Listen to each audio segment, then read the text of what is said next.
Hi everyone, welcome back to Jafar education. నేను మీ జాఫర్. ఈ వీడియోలో మనము 5th క్లాస్ తెలుగుకు సంబంధించినటువంటి కంటెంట్, అదేవిధంగా గ్రామర్ పాయింట్స్ ఏమైతే ఉన్నాయో వాటిని మనం 1 by 1 క్లియర్గా తెలుసుకుందాం.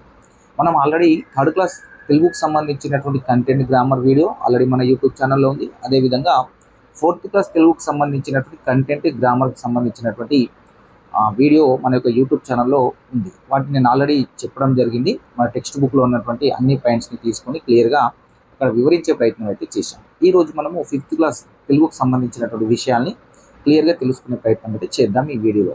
ఈ వీడియో అయిన తర్వాత మీకు నెక్స్ట్ మీకు 3rd, 4th, 5th సంబంధించిన తెలుగు కంటెంట్ గ్రామర్కి సంబంధించినటువంటి ఒక గ్రాండ్ టెస్ట్ని కండక్ట్ చేయడం జరుగుతుంది.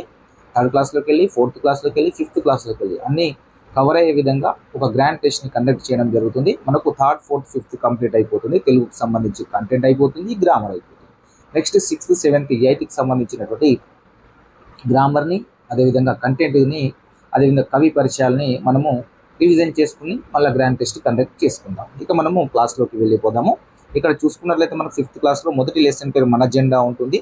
అక్కడ కొన్ని పద్యాలు ఉంటాయి. ఆ పద్యాలు ఒకసారి చూసుకున్నట్లయితే ఆ పద్యాలని రాసింది ఎవరు అడిగే అవకాశం ఉంది.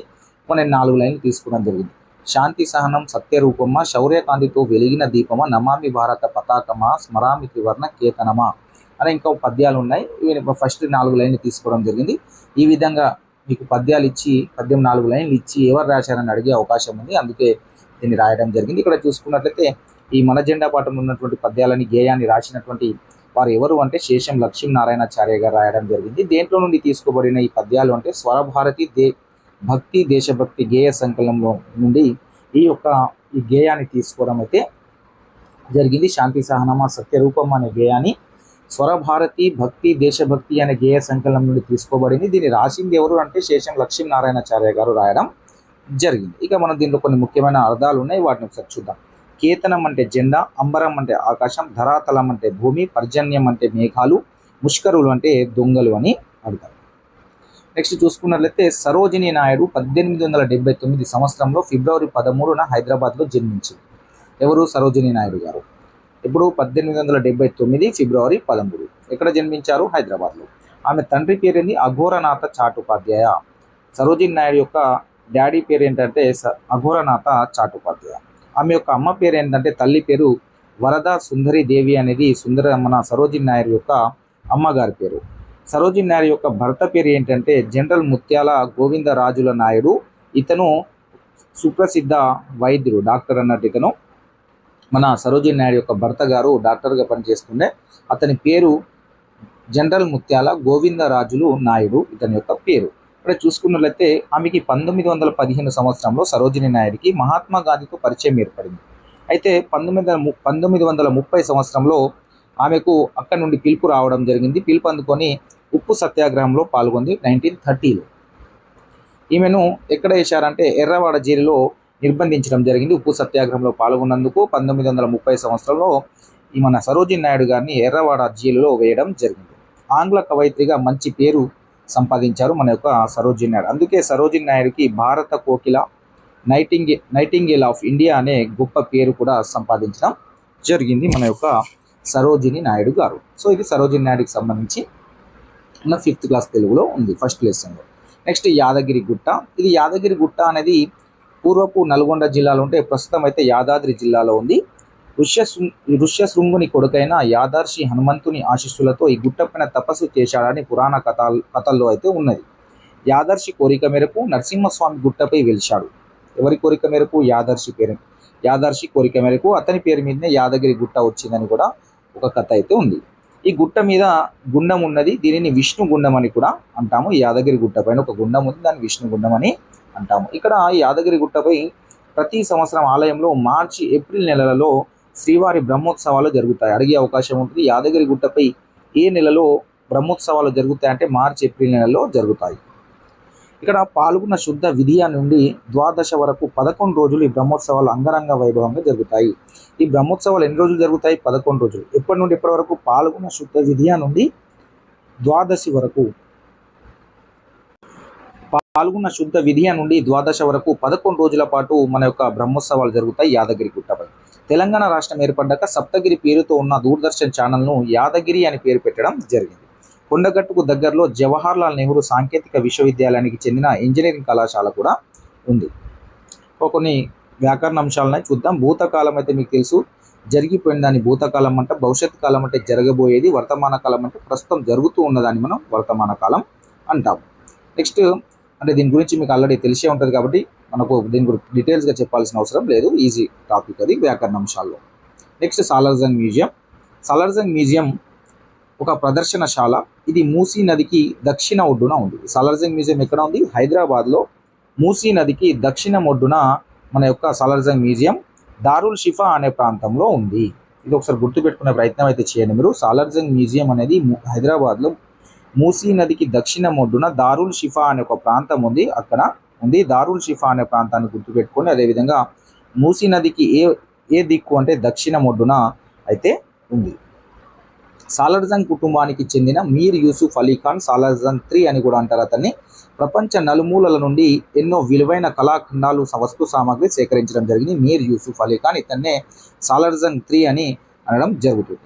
మన యొక్క సాలార్జంగ్ మ్యూజియం పైనుండి చూస్తే అర్ధచంద్రాకారంగా ఉన్న ఈ మ్యూజియంను 1951 డిసెంబర్ 16న ప్రజలు చూసేందుకు తెరచడం జరిగింది. ఇది గుర్తుపెట్టుకునే ప్రయత్నం చేయండి. 1951 డిసెంబర్ 16న దీన్ని ఓపెన్ చేయడం జరిగింది మన యొక్క సాలార్జంగ్ మ్యూజియం. భారతదేశంలో ఉన్న అతిపెద్ద మ్యూజియంలో మనది 3వ స్థానంలో ఉంది. సాలార్జంగ్ మ్యూజియం 3వ స్థానంలో ఉంది. ఇక దీనిని భారత పార్లమెంటు జాతీయ ప్రాముఖ్యత గల సంగ్రహాలయంగా కూడా గుర్తించడం జరిగింది. మన యొక్క భారత పార్లమెంటు సాలార్జంగ్ మ్యూజియాన్ని జాతీయ ప్రాముఖ్యత గల సంగ్రహాలయంగా గుర్తించడం జరిగింది. ఈ మ్యూజియంలో మొత్తం ఎన్ని రూమ్లు ఉంటాయంటే 38 గదులు అయితే ఉంటాయి, 38 అరలు ఉంటాయి. ప్రపంచ ప్రసిద్ధి చెందిన రేబక్క శిల్పంను 19వ శతాబ్దానికి చెందిన జీబీ బెన్జో ఇటలీ దేశస్థుడు చెక్కడం జరిగింది. చాలా బాగుంటుంది ఇది రేబక్క శిల్పం. 19వ శతాబ్దానికి చెందిన ఇటలీ దేశస్థుడైనటువంటి జీబీ బెన్జోని దీన్ని చెక్కడం జరిగింది. అర్ర నడిమిట్ల నిలువెత్తు చెక్క శిల్పం, దాని వెనుక అద్దం పెట్టారు. ముందు నుండి చూస్తే మగ మనిషి, అతని పేరు మెఫిస్టో ఫిలిప్స్. వెనుక నుండి చూస్తే ఆడ మనిషి కనిపిస్తారు, ఆమె పేరు మార్గరిటా. సో ఇక్కడ మనిషి ముందు నుండి చూస్తే మగ మనిషి కనిపిస్తారు, అతని పేరు మెఫిస్టో ఫిలిప్స్. వెనక నుండి కనిపించే అమ్మాయి, అద్దంలో కనిపించే అమ్మాయి కనిపిస్తుంది, ఆమె పేరు మార్గరిటా. సో ఈ పేర్లు గుర్తుపెట్టుకునే ప్రయత్నం చేయండి. నెక్స్ట్ కొన్ని వ్యాకరణ అంశాలు ఉన్నాయి. చూశాడు, కాలిపోయింది, పడిపోయాను, ఈ పదాలు వ్యాకరణ భావాన్ని పూర్తయినట్లుగా తెలుపుతున్నాయి కదా. ఇట్లా వాక్య భావాన్ని పూర్తిగా తెలిపే క్రియాపదాలను మనం సమాపక క్రియలు అంటాము. ఆమె టీవీ చూసింది, ఆమె టీవీ చూస్తుంది, ఆమె పడిపోయింది, ఆమె వస్తుంది, ఇలా మొత్తం కంప్లీట్ అయిపోయినట్టు వాక్యాన్ని సమాపక క్రియలు అంటాము. ఆమె టీవీ చూస్తూ అన్నం తింటుంది. ఆమె టీవీ చూస్తూ అంటే అది ఆ వాక్యం పూర్తి కాలేదు కాబట్టి దాన్ని మనం అసమాపక క్రియగా అక్కడికే చెప్పవచ్చు. ఇక్కడ ఆమె టీవీ చూస్తున్నది అంటే అది సమాపక క్రియ కంప్లీట్ అయిపోయింది. సో ఈ విధంగా మనకు సమాపక అసమాపక క్రియలు అయితే ఉంటాయి. ఇది సమాపక క్రియకు సంబంధించి మనకు. నెక్స్ట్ అసమాపక క్రియ కూడా ఉంది. చూసి, కాలిపోయి, పడిపోయి, ఇలాంటివన్నీ పనుల్ని పూర్తి కాని పనుల్ని తెలిపే పదాలని మనము అసంపూర్తిగా ఉంటాయి. అసంపూర్తిగా ఉండే క్రియాపదాలని మనము అసమాపక క్రియలు అంటాము. చూసి ఇంకేం చేసింది ఉంటుంది కదా, చూసి అంటే సగం పని అయిపోయింది కాబట్టి ఇట్లా సగం అసంపూర్తిగా ఉన్నటువంటి వాక్యాల్ని మనము అసమాపక క్రియలు అంటాము. చూపించాడనేది సమాపక క్రియ అయితే, చూపించి అనేది అసమాపక. చూశాడు అంటే పూర్తి పని అయితే, చూసి అనేది సగం పని అవుతుంది, పూర్తి కాని పని. రాశారు, రాసి అంటే సగం అన్నట్టు, ఇంకా ఏదో ఉంది అన్నట్టు. సో మనకు నెక్స్ట్ తెలుగు సంవత్సరాలు 60 ఉంటాయి. తెలుగు సంవత్సరాలని గుర్తు పెట్టుకునే ప్రయత్నం అయితే చేయండి. మనకు మొత్తం 60 తెలుగు సంవత్సరాలు ఉంటాయి. ఇవి మనకు 5th క్లాస్ తెలుగులో ఉన్నాయి.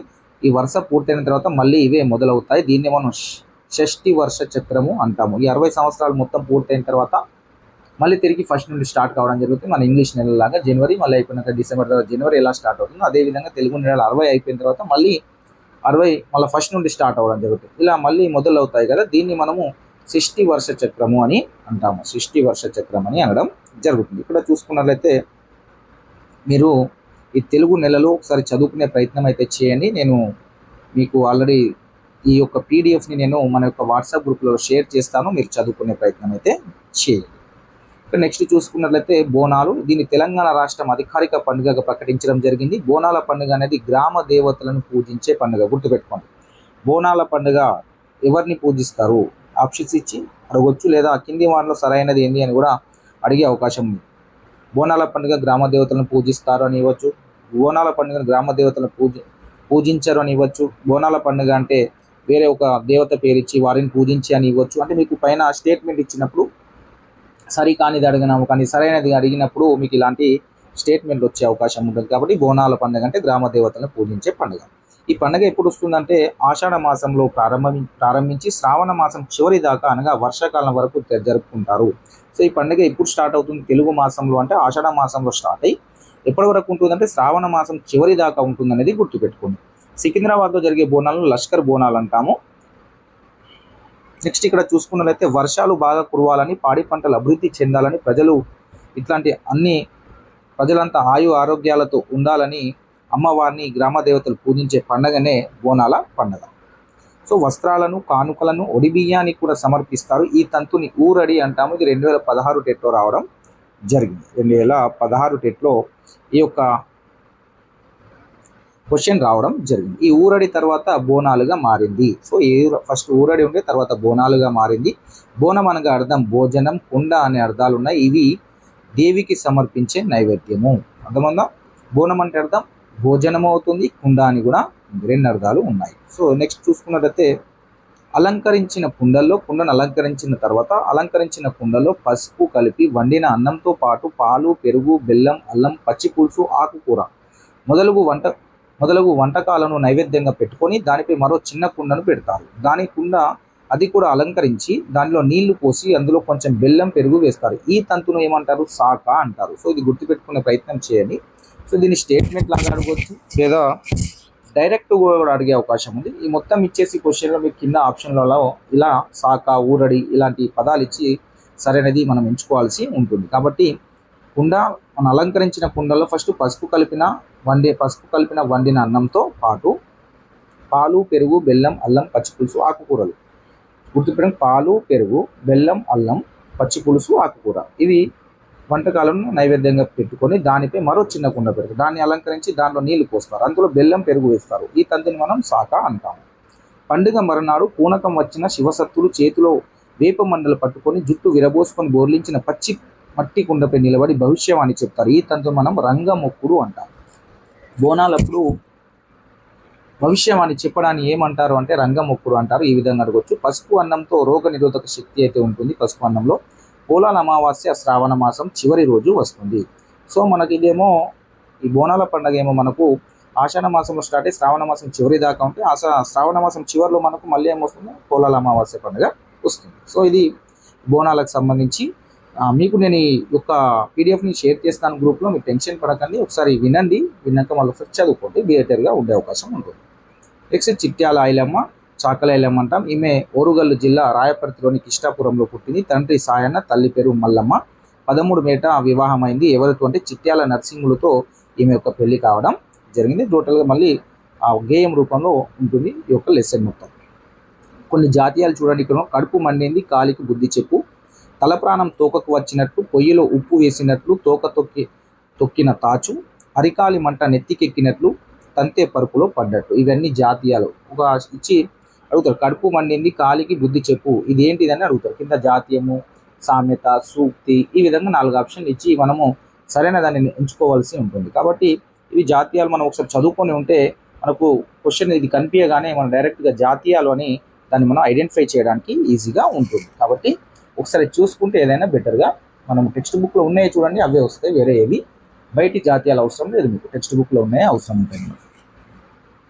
పోయింది పొల్లు, ఉన్నది గట్టి, ఇవన్నీ జాతీయాలు అన్నట్టు మనకు 5th క్లాస్ తెలుగులో ఉన్నటువంటి జాతీయాలు. ఇక భాషను గురించి తెలుసుకుందాం. పిల్లలు చెట్టు కింద ఆడుకుంటున్నారు, క్రియాసహిత వాక్యం. వెంకయ్య నిద్రపోతున్నాడు, క్రియాసహిత వాక్యం. పోతన్న గొప్ప కవి, క్రియారహిత వాక్యం. కుంటాల జలపాతం అందమైనది, క్రియారహిత వాక్యం. ఇక్కడ ఒక చిన్న కరెక్షన్ మీకు చెప్పాలి నేను. 3rd క్లాస్ తెలుగులో 2021-22 టెక్స్ట్ బుక్లో కుంటల జలపాతం గురించి నిర్మల్ జిల్లాలో ఉంది అని ఇవ్వడం జరిగింది. ప్రజెంట్ 2023-24 టెక్స్ట్ బుక్లో మాత్రము ఆదిలాబాద్ జిల్లాలో రేగొండ మండలంలో ఉంది అని ఇవ్వడం జరిగింది మన యొక్క కుంటాల జలపాతం. సో 2021-22 టెక్స్ట్ బుక్లో నిర్మల్ జిల్లా ఉంది. 2023-24 ప్రజెంట్ టెక్స్ట్ బుక్లో మాత్రము కుంటాల జలపాతము ఆదిలాబాద్ జిల్లాలో ఉంది అని మాత్రం ఉంది. సో మనము ప్రజెంట్ ఉన్న టెక్స్ట్ బుక్నే కన్సిడర్ చేయాలి. కాబట్టి కుంటాల జలపాతం ఆదిలాబాద్ జిల్లాలో ఉంది. ఇక్కడ క్రియారహిత వాక్యం అంటే ఏంటంటే పిల్లలు చెట్టు కింద ఆడుకుంటున్నారంటే క్రియ ఉంటే క్రియా సహిత వాక్యం, క్రియ లేకుంటే క్రియా రహిత వాక్యం. క్రియ ఉంది కదా, ఆడుకుంటున్నారు అనేది క్రియ కాబట్టి క్రియా సహిత వాక్యం. వెంకయ్య నిద్రపోతున్నాడు, ఇది కూడా క్రియా సహిత వాక్యం. నిద్రపోవడం అనేది ఒక పనే కాబట్టి ఇది కూడా క్రియా సహిత వాక్యం అవుతుంది. పోతన గొప్ప కవి, ఇక్కడ ఇలాంటి పని లేదు, క్రియా పదం ఇక్కడ లేదు కాబట్టి ఇది క్రియారహిత వాక్యము. పోతన గొప్ప కవి. కుంటాల జలపాతం అందమైనది, ఇది క్రియారహిత వాక్యము. ఎందుకంటే ఇక్కడ పని ఇక్కడ లేదు, ఇది అందమైనది అనేది దాని యొక్క గుణాన్ని తెలుపుతుంది. ఎవరి యొక్క గుణం? జలపాతం యొక్క గుణాన్ని తెలుపుతుంది. పోతన గొప్ప కవి, ఇది ఇక్కడ కూడా పని ఏం లేదు, క్రియాపదం లేదు కాబట్టి ఇది కూడా క్రియారహిత వాక్యం. అడిగారు ఇక్కడ ఒకసారి పోతన గొప్ప కవి అని ఇచ్చి కింద క్రియా సహిత వాక్యం, క్రియారహిత వాక్యం, ఇంకా 4 సమాప క్రియా ఇలా ఇవ్వడం జరిగింది. సో అలా సరైన సమాధానాన్ని ఎంచుకోవాల్సి ఉంటుంది. అదేవిధంగా స్టేట్మెంట్లో కూడా అడిగే అవకాశం ఉంటుంది. నెక్స్ట్ క్రిస్మస్ సంబంధించి చూసుకున్నట్లయితే డిసెంబర్ 24 క్రిస్మస్ ఈవ్ ఉంటే డిసెంబర్ 25 క్రిస్మస్ పండుగ ఉంటుంది, డిసెంబర్ 26 బాక్సింగ్ డే ఉంటుంది. వాక్యంలో పదాల మధ్య సంబంధాన్ని ఏర్పరిచే విభక్తులు. లాస్ట్ టెట్ 2022లో అడగడం జరిగింది. వాక్యంలో పదాల మధ్య సంబంధాన్ని ఏర్పరిచేవి ఏంటి అంటే విభక్తులు. డైరెక్ట్ ఇదే విధంగా ఇచ్చింది, యాజ్ ఇట్ ఈజ్ లైన్ ఉంటుంది మన యొక్క టెట్ పేపర్ 2లో. సో ఈ విధంగా ఉంటుంది, ఒకసారి మీరు చూడండి, ఆ ఒక క్వశ్చన్ చూపిస్తాను. నెక్స్ట్ మీకు ప్రీవియస్ పేపర్కి సంబంధించి నేను మళ్ళీ చెప్తాను మీకు. సో ప్రీవియస్ పేపర్ 2022లో ఈ క్వశ్చన్ డైరెక్ట్గా ఉంటుంది విభక్తులకు సంబంధించి. 5th క్లాస్లోకి యాజ్ ఇట్ ఈజ్ బిట్ ఇవ్వడం జరిగింది. వాక్యంలో పదాల మధ్య సంబంధాన్ని ఏర్పరిచేది అడిగించి కింద అడిగారు. విభక్తులు అనే ఆప్షన్ రైట్ ఆన్సర్ అవుతుంది. నెక్స్ట్ మనకి ఇక్కడ చింత చెట్టు పాఠంలో కొన్ని జాతీయాలు సామెతలు ఉన్నాయి, వాటిని ఒకసారి చూసుకునే ప్రయత్నం చేయండి. నేను ఇక్కడ రాయలేదు, సో అదొక్కటి మీరు చూసుకుంటే సరిపోతుంది. అది 5th క్లాస్ తెలుగుకు సంబంధించి కంప్లీట్ అయిపోతుంది. 5th క్లాస్ తెలుగులో ఉన్నటువంటి గ్రామర్ పాయింట్స్ అంతా వచ్చింది, కవర్ అయింది మనకు. 5th క్లాస్ తెలుగులో ఉన్నటువంటి కంటెంట్ కూడా అంతా కవర్ అయింది. నేను నెక్స్ట్ మీకు 5th క్లాస్ తెలుగుకు సంబంధించినటువంటి 3rd class, 4th class, 5th class ఈ 3 క్లాసులకు సంబంధించినటువంటి కంటెంట్ గ్రామర్కు తీసుకొని ఒక గ్రాండ్ టెస్ట్ కండక్ట్ చేయడం జరుగుతుంది తొందరలోనే. సో అది మీకు యూట్యూబ్లో అందుబాటులో ఉంటుంది ఒక 2-3 డేస్లో. సో మీరైతే మన యొక్క ఛానల్ని సబ్స్క్రైబ్ చేసుకోండి, మీ యొక్క మిత్రులకు షేర్ చేయండి, మన యొక్క వీడియోస్ని తప్పకుండా లైక్ చేసే ప్రయత్నం చేయండి. Thank you so much.